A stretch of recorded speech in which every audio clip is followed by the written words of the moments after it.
A small twin-engine plane crashed in Kentucky, killing 4 people. But what's so remarkable about this is a 7-year-old girl on that flight survived. It's an unbelievable story. Let's bring in CNN national reporter Nick Valenti. Nick, it's amazing that this girl survived, and with non-life-threatening injuries, she got up and started to walk. Yeah, it's just incredible. I mean, some people would call this a miracle, clearly. Yeah. This small twin-engine plane took off from Florida on its way to Illinois, and at some point mid-flight, the pilot reported some engine trouble. They lost contact.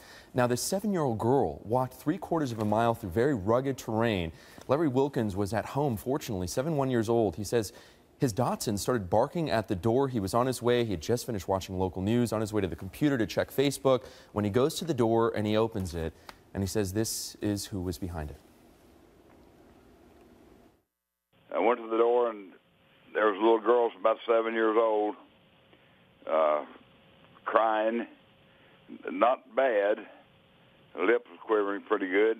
She was pretty bloody, she had bloody nose, and her arms and legs were scratched up real bad.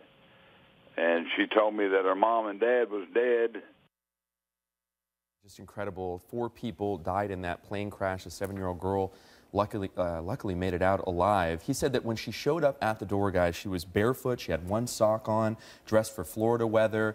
He's surprised that she even made it through that terrain, found the house. I asked him, you know, are you surprised? This is a very rural area, not many houses, not many people in their homes during winter. He said he was home, has this winter home, had the light on, and she probably saw the porch light on from the woods. But he was more surprised that he didn't hear the crash itself. It took investigators about 2 hours to locate the wreckage, and that's what surprised him the most. And he said if it wasn't for his dogs barking at the door, he may have never even heard her faint little knock. A sense of direction, to go in the direction of homes, all these things to come together.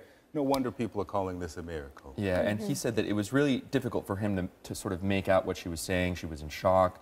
You know, and when investigators showed up, when the EMTs showed up, they put a neck brace on her. She was complaining of a superficial injury on her arm, on her left arm, and she wanted him to go with her to the hospital, but because he's not a family member, you know, he couldn't go along with her to the hospital. We do understand, though, that she may have an older sister, and that may be where she is right now. We're not identifying her. Her name is out there. Her family's name is out there. A 7-year-old girl, he's calling her the bravest little girl he's ever met.